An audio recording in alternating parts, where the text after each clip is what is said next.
All right. And I kind of wish the D in my name stood for Daystar. Yo, I did not know Tory Lane's name was Daystar.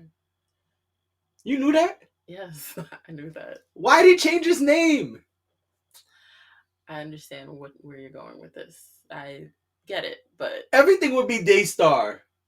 It would be. I mean, it sounds like The first album would have been an called Daystar. airline. Yeah. You know what it sounds like? It sounds like a rental car company to me. It could be anything. It's like McDonald's. It could be anything. Right. McDonald's could have been anything. But if a Daystar shoots women, then what? Well, What do we I'm say just about talking that? about the name. I We'll get to that in a what's second. in But a that was the name? first thing. Hey, that's a good question. What's in a name? Yeah. Whose song is that? That's from Romeo and Juliet. Oh, there's a song called What's in a Name.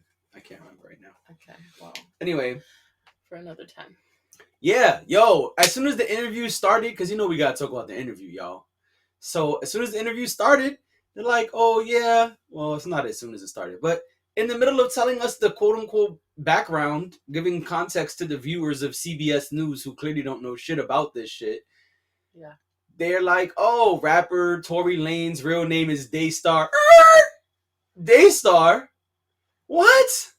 I didn't know that. All right. What did you say his name was? Right. I wouldn't. Yo. No, I knew. If the Daystar D and Production. JD stood for Daystar? That's what you wanted to stand for? No. But I'm just saying if it did, everything would be Daystar. Everything would be Daystar. And I understand why you're saying that again. What is in a name sometimes? Yo. Sometimes all you need is a name. I mean. Yeah. Look at the movie The Founder. That's what I'm saying. It was all about the name. McDonald's. Right.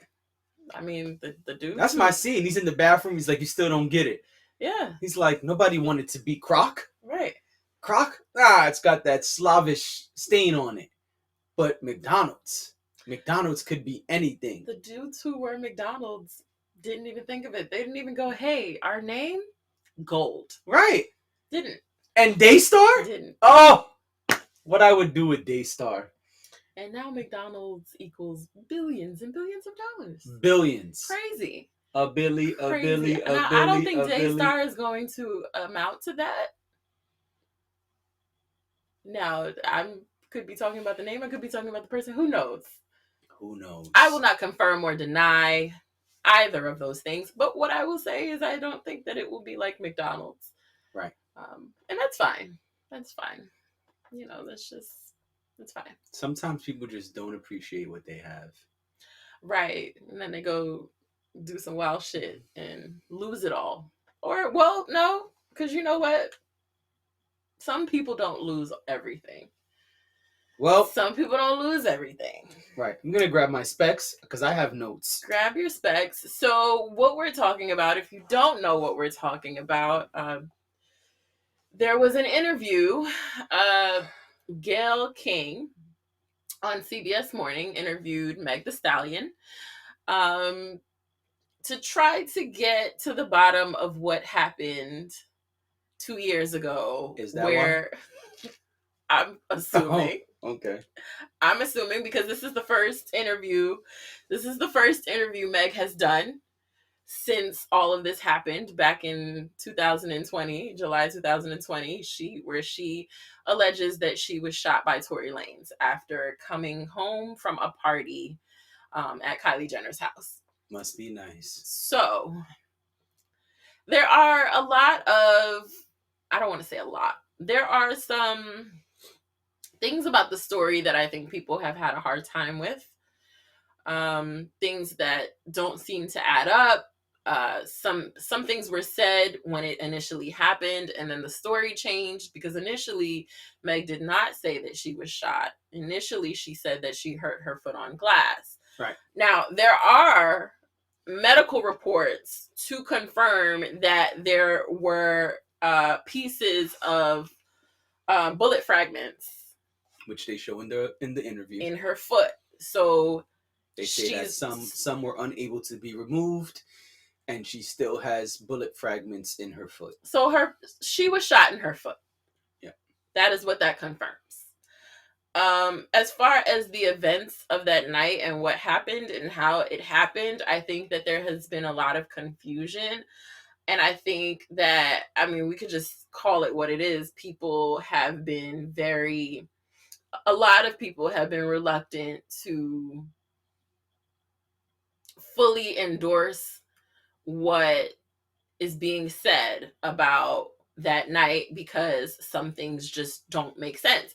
And unfortunately that happens, right? With, in real life, things happen. We're not, right. Especially think about before social media and think about before everything was on camera and everything was digitized. I mean, at some point shit used to happen and it was your word hearsay against mine. Yeah. So I am of the mindset that if someone says very forcefully and strongly that they've been shot by another person and they're identifying their shooter, that we have to give them the benefit of the doubt. Mm-hmm. However, I, much like a lot of other people, have heard everything that has been put out in the media, and I do have questions. Right. It's a little confusing, and I think is. it's probably always going to be confusing to us. I don't think we're ever going to get to the bottom of it. I don't know that, I've said this to you off the pod, that I don't know that this will ever really see an actual trial. They've been pushing back the date. Right. I don't know that they're actually thinking. I think they're buying time to figure out how they can get it dismissed. Okay. And once they do that, it's going to be I don't think he's going to be charged with anything. I don't see it happening. I just feel like there's too much nuance to it. Now, that doesn't mean, as we said when we talked about sexual assault and harassment and things like that in our first episode. It was our second. Or our second episode. That doesn't It was our third episode, second episode on camera. Got it. It doesn't mean that the thing that someone saying happened didn't happen. It just means that we can't really figure out how it happened. And I think the one big thing that I'm sure we'll get to is that was also confusion about whether she saw her shooter or not. This interview seems to confirm that she saw him. She said she saw Tori hanging out of the car. She said, it's in my notes here. Let me see. I just, it's just so stressful. Honestly, this whole thing has been stressful. She said he was standing up over the window shooting. Right. Shouting, "Dance, bitch, dance." Which is disgusting. But you have something to say? Not yet. You can please. About dance, bitch, dance? I mean, you chose that specific thing. Well, the reason I chose that is because she is now saying that he was standing up over the window. Mm-hmm. First of all, what does that mean? See, here's what I thought it meant, and maybe I thought about getting up and demonstrating, but I'm not gonna do that. You want to demonstrate dance, bitch, dance? I'm not wearing shoes. I'm not gonna do that. But what I assumed it meant is when when you reach out of a car window and you hang over it and you can kind of stand up on the edge by the bottom of the door. Mm-hmm. That is what I assumed she meant. Okay.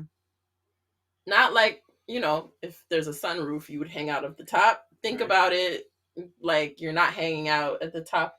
You're hanging out in the actual side window. That's what I thought. I feel like I've seen people do that before. Not very often, but people do it or have done. I mean, when you're a kid and you do all kinds of stuff. Oh, hey, what's up? Or when you're intoxicated. Especially, let's be honest. Black people, we get excited when we see each other. And it's like, hey, hanging out the window a little bit. I could see. That's what I assumed it meant. I don't know. I didn't talk to Meg. Well, I didn't talk to Meg. I don't know. That's what I assumed it meant. What did you think it meant? Or you just didn't know? I didn't know what it meant, and Okay. it seems that from the original story to now, the position of the shooter has changed in the story, and I just thought that was interesting. I thought it was weird, and I've never heard anyone ever say standing up over the window. Now, if you said he was standing in front of the window on the passenger side, he was standing outside the car on the passenger side, some of those things make more sense to me. But I don't know what standing up over the window means. That's why I'm assuming he stayed in the car and hung out the window. Okay. That's what I'm assuming happened.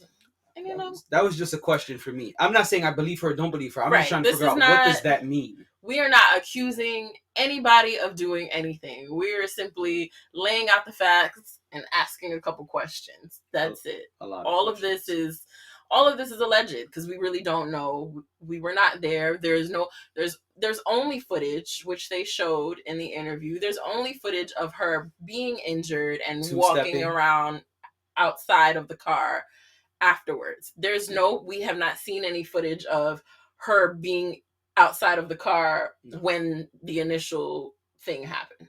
Right.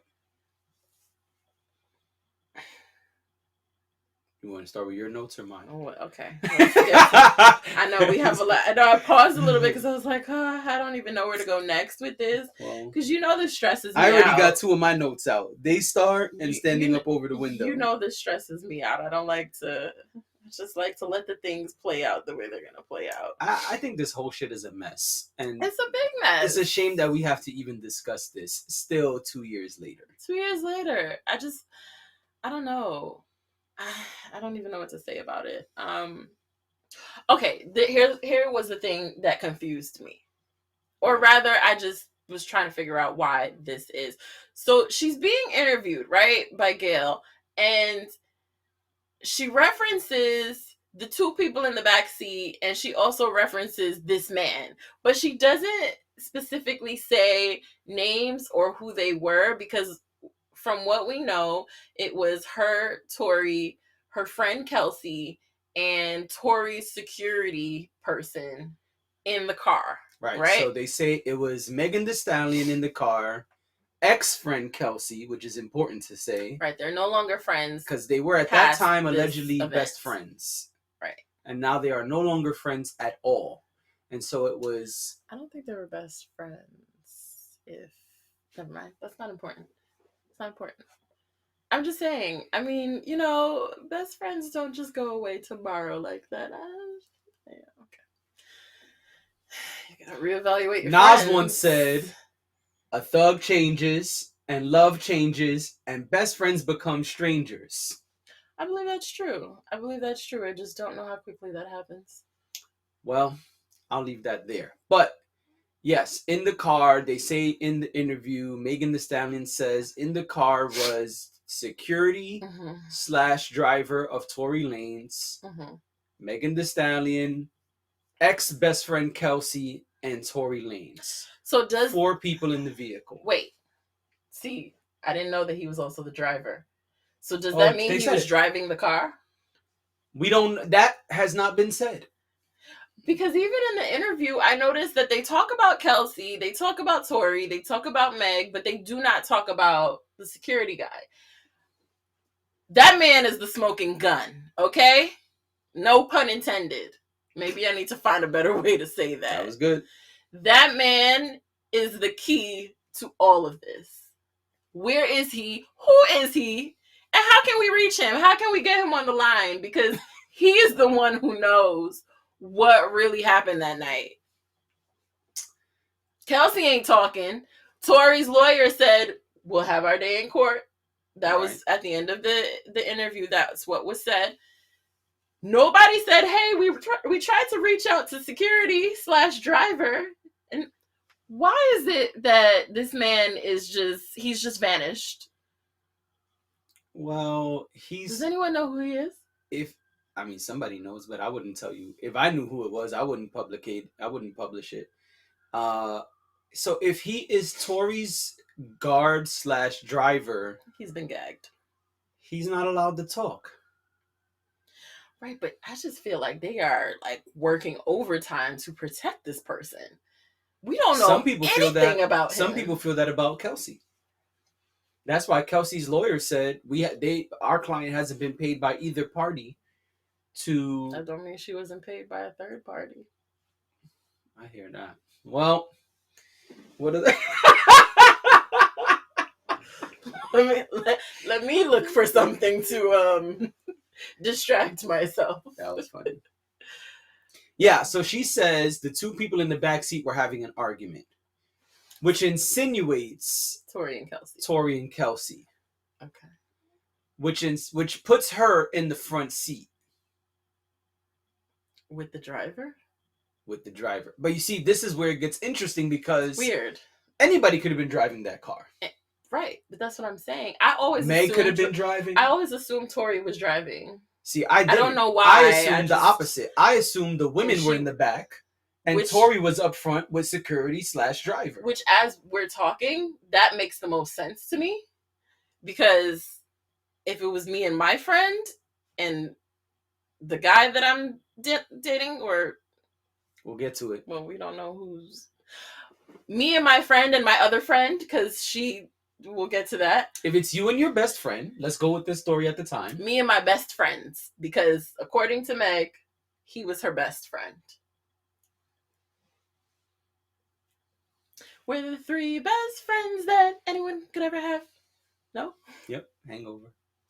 Yeah, so if it was me and my two best friends, and one of them is a guy and one of them is a girl, then I'm going to say that me and her are going to sit in the back and he would sit in the front, because that's just, I mean, I know people don't like to talk about the gender roles or whatever, but in my world, that's what makes the most sense.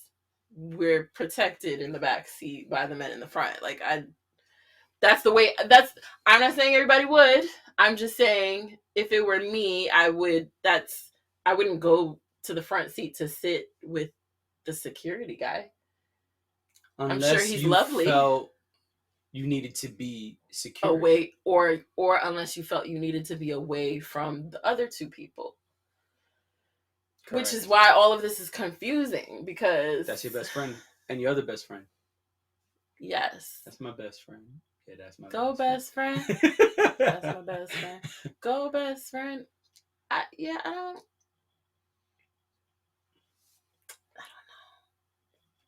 Well, I don't know. I would like to know. Mm-hmm. Do you think she was being coached a little bit in that interview? Because Gayle one point asked her. Yeah. Gayle at one point asked her, and I had to put this in my notes. Gayle said, "Were you afraid for your life in that moment?" And she said, "Oh yeah, no, she didn't say it like that, but no, I'm just kidding.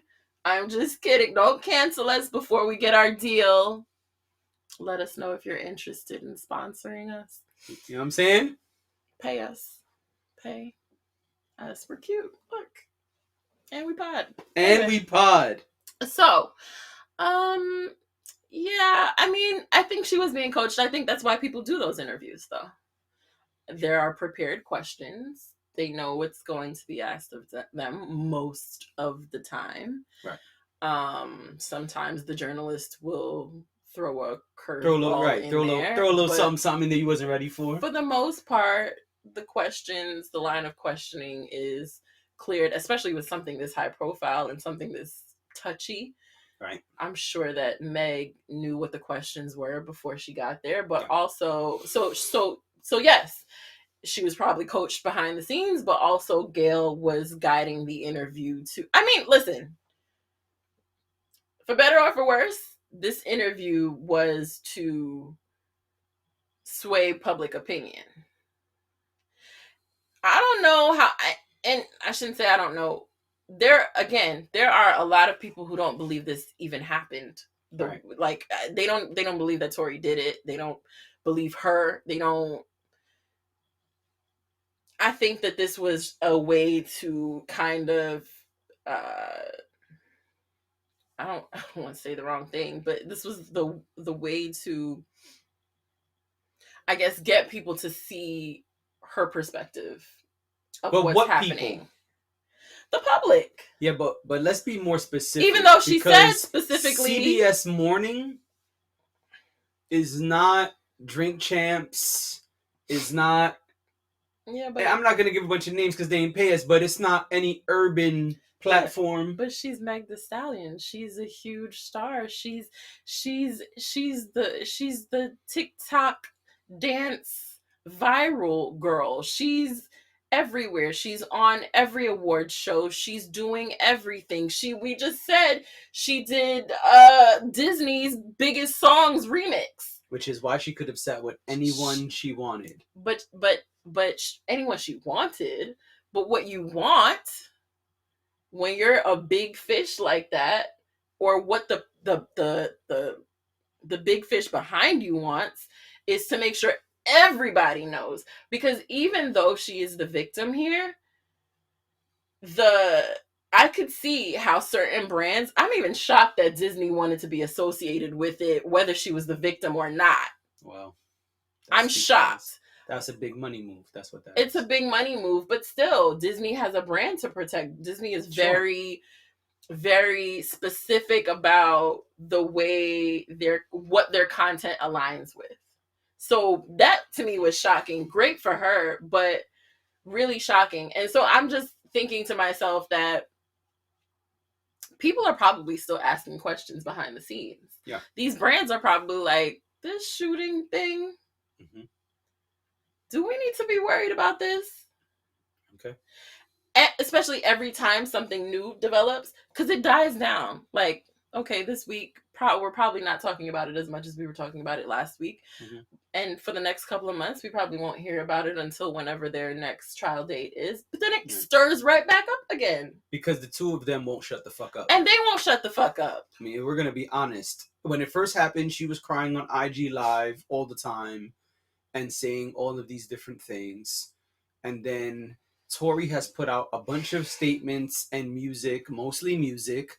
And then they had a tweet exchange recently, which Gayle tried to flip at the end of the interview, and I didn't like that. What did Gayle? I don't remember. Gayle said at the end of the interview, they show all the statements that were said to CBS by people's attorneys. And then Gayle says that during a pretrial hearing, Tory Lanez was locked up for violating an order and was released on bail. But that insinuated that it was something outside of a tweet. They didn't give any context of what the violation was. That's true. So for those who don't know, Tory Lanez and Meg Thee Stallion had an exchange on Twitter. Yeah. Which it seems like she baited him. Because she was tweeting and he responded to her. In his response, he said the word "you," which means that he publicly addressed Meg Thee Stallion, directly, which he was not allowed to do according to a court order. Right. That's what he got locked up for. He got locked up for a tweet, which I thought of talking about on this pod when it happened, but we said we weren't going to because it was mess. But we also didn't know all of this shit was going to happen. We didn't know there was going to be an interview. And so that is what he got locked up for. Right. He got locked up for addressing her publicly in a tweet.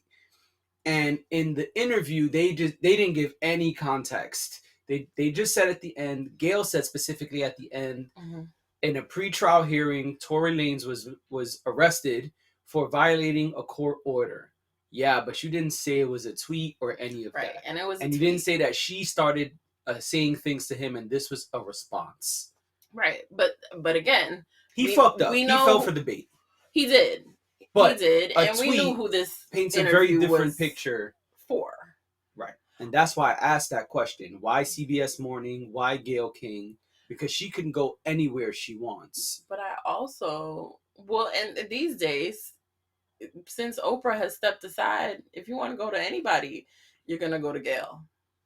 Gayle is like, especially when it comes to entertainment, Gayle has become the go-to person. Yeah, but that's what I'm saying.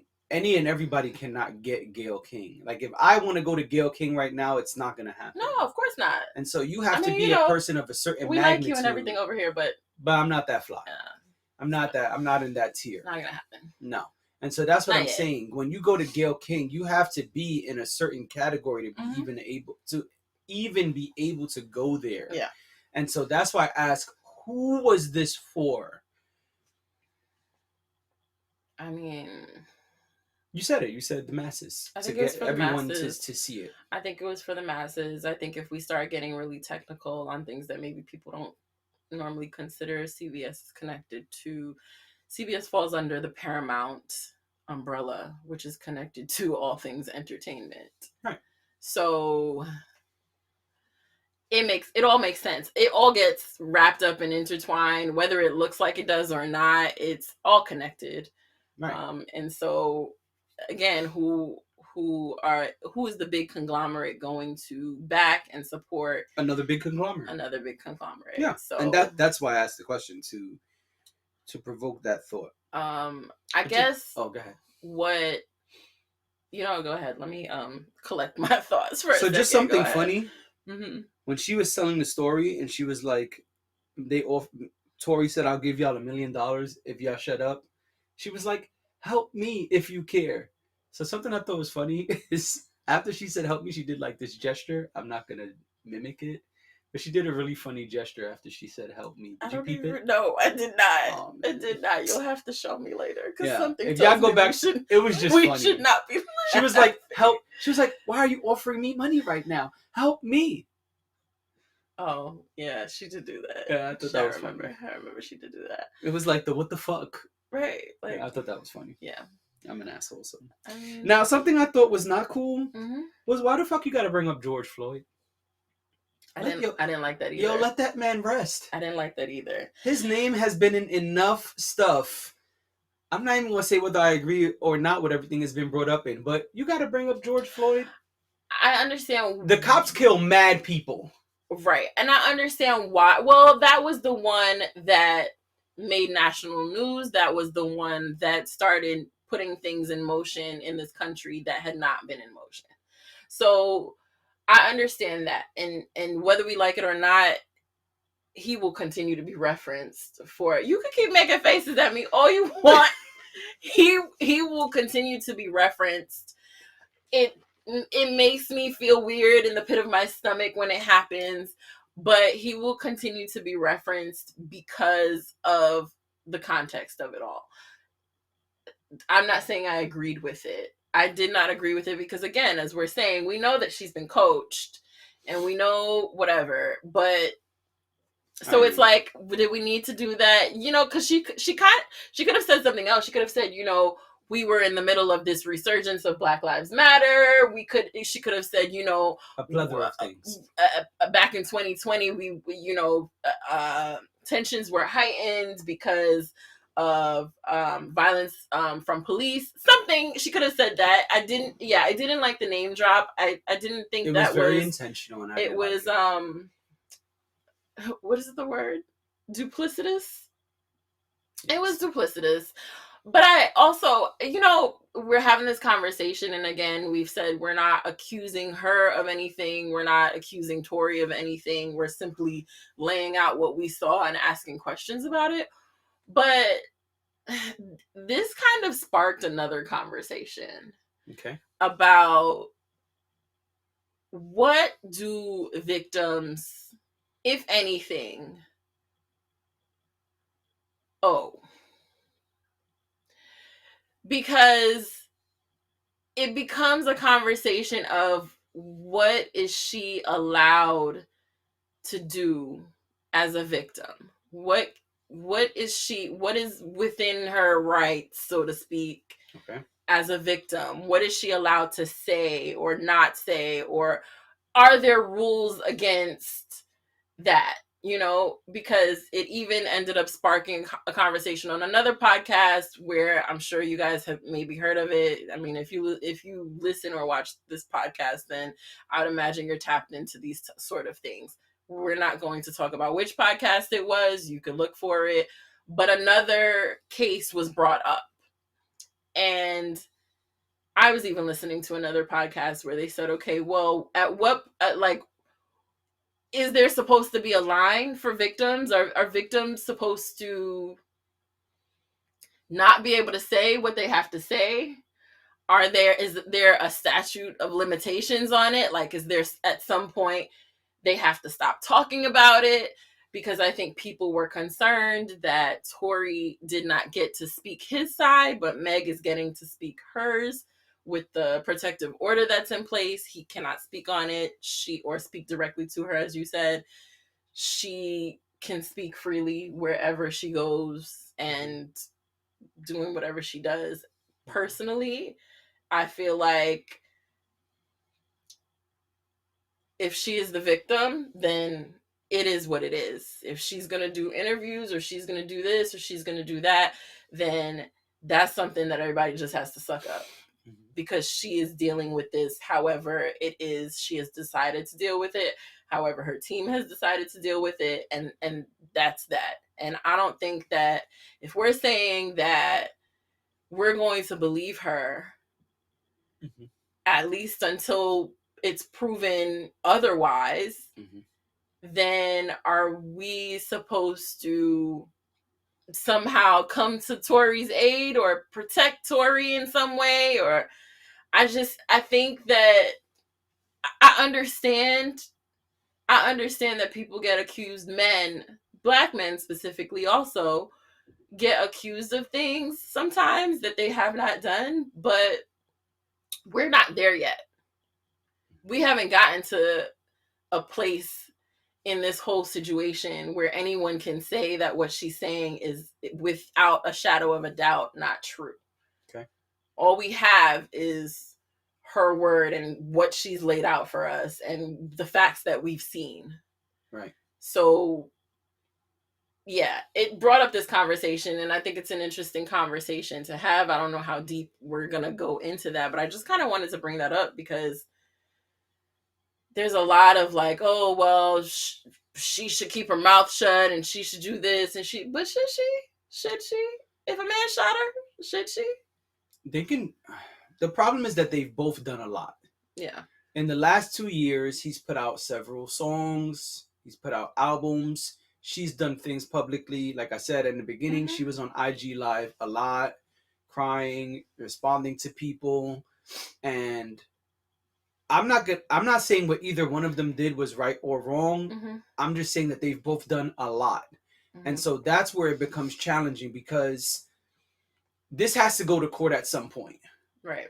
And so for whatever reason, it's being prolonged. And that's fine. There could be a lot of reasons why it's being prolonged. But until everything happens in court, it's not going to be over. But the two of them doing a lot of public things, attacking each other, subbing each other, playing media games and media tricks, all of this just makes it a bigger public mess. Right. And that's what makes it tricky, because that's, I think, where these conversations came from. If she had said nothing for this whole time and then did an interview, I don't think anyone would be complaining. If he didn't do a bunch of wild shit, then he probably wouldn't even been locked up for a tweet. Right. And so, I mean, he didn't do any time, whatever. They posted he was bail, out in a few hours. Yeah, he was out. But the point is, they've both done so much publicly that it's just become a huge ass mess.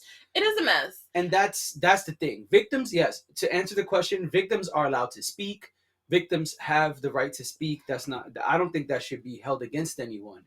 But it kind of becomes a question of, when is enough enough? And for me, that's the question for both of them. It's like, y'all have been doing the most. At what point do y'all shut the fuck up and just let this go to court? And here's the thing, for what it's worth, I do believe that they legally, because they're public figures, I wish that the judge had said nothing that happens in here or nothing that happened then should be discussed outside of this courtroom. I wish that had happened, because I also think that it maintains the integrity of the case. Yeah. Because again, there's in the court of public opinion, it's fair game. We're allowed, as the viewing public, to have an opinion, to decide what we think is going on, because all we have is what we have, and so we're going to try to assess and figure things out on our own. And unfortunately, that also means that some people are going to have doubts, Some people are going to say some people are going to blindly support Tory just because they don't like her and or vice whatever versa. it is, and vice versa. So I don't think that anyone should have said anything since that night. I think that I wish that they had both been counseled to not say anything. I'm not trying to say that she as a victim should have been gagged. What I'm trying to say is because of the legal nature of this case, it's with the courts. Right. I think it's different if it never went to court, but the district attorney feels that it's a case that needs to be tried. And so here we are. And at that point, then they tried to set boundaries and guidelines, but I feel like they didn't do a very good job at doing that, because then we wake up to a bunch of shade room. You know how Shade Room likes to chronologically show us what's going on. Yeah. And I don't know. It just stresses me out because obviously, in a perfect world, none of this would have ever happened. And, we'd be able to continue to support Meg, and we'd be able to continue to listen to Chick's tape or whatever Tory does. And I don't know. It's all icky to me, honestly. Right. I hope that there is clarity, and I hope that, whatever really happened, people find peace with it. But I don't know. I don't know that anybody comes out satisfied at the end of this, just because, one, a fucked up thing happened that cannot be taken back. Right. And two, because it's just so messy that I could see them walking into court one day and being like, we don't fucking know. Right. And if that happens, that's it. There's nobody's going to jail. Nobody's going to be on probation. It's just going to be, maybe they maintain the restraining order. Right. Well, I would like to say a couple things. Yes, please. Number one, that authenticated text message from Kelsey proves absolutely nothing. No, doesn't. Trauma bonding is real. She said Tori's mom died, her mom died, and they bonded over that. Trauma bonding is real. Trauma bonding is real. It's absolutely real. Why make the Stallion act like she didn't understand the question when niggas asked her? How could I forget? That's on my list. Did you have an intimate relationship with Tory Lanez? She said. What do you mean, sex? She said like sexual. You don't know what intimate relationship means? What? You don't know what intimate relationship means? I don't want to do And this. Then she said, yes, Megan. Did you have a sexual relationship? Even Gayle was like, girl. Gayle was like, girl, you don't know what intimate is? Even though, can we just point out that sex and intimacy, not the same thing. Can be, but not. But anyway. And then she still didn't answer the question. She said, no, we didn't have a sexual relationship. I didn't fuck that man. I didn't fuck that man. But let me tell you something. There's a world where Tory shoots Meg and Meg still lies about having a sexual relationship with him. And there's a world where that could happen. Because think about it. Think about it, y'all. Now, y'all know I like to get on my little soapbox about men and women sometimes. Think about it. Why would I want to tell people about the nigga who shot me? Why would I want to tell people that I was fucking him?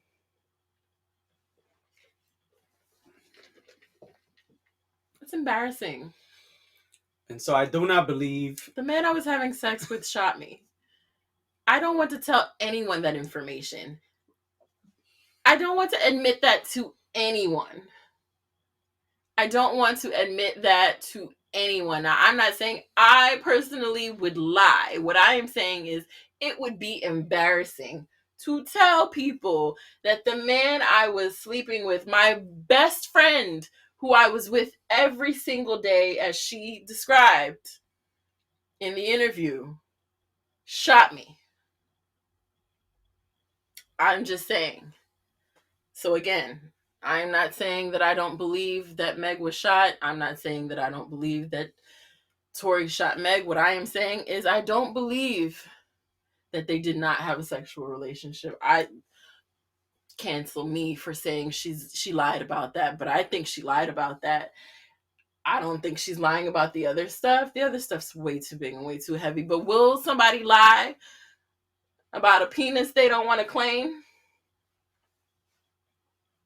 As a woman, I can see it. You know what I don't believe? Meg said at the end, I can't wait for this to play out in court, or I'd rather this play out in court. That's what she said. I'd rather this play out in court so I don't have to keep saying things and defending myself publicly. That's a fucking lie. You wouldn't have done this interview if you wanted things to play out in court. I don't know about that. And I think Tory's lawyers bodied the response.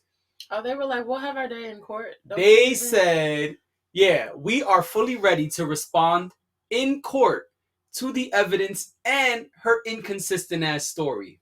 I'm not saying they're right or wrong about the inconsistencies or any of that. I'm just saying that was a great response. They knew that shit was going to be put up on the screen. Yeah, they was like, oh, very well. We got this one. So for that response, I'll give you a 2 little clap. I hear what you're saying. I don't know if... I do think it's got to be gross to have like hundreds of thousands of people respond to you when you do stuff publicly and have an opinion and then have to sit there. Meg, how old is Meg? Meg's pretty young, right? I don't know. Because I don't know anybody's ages. Before today, I didn't know Ray J was 41. I always ask people's ages because I think that it makes a difference. Like someone like me who's an old millennial I could not look at the comments and I could sleep well at night, right? Yeah. I think that the younger generations are not that way. They're like, what did they say about me? What?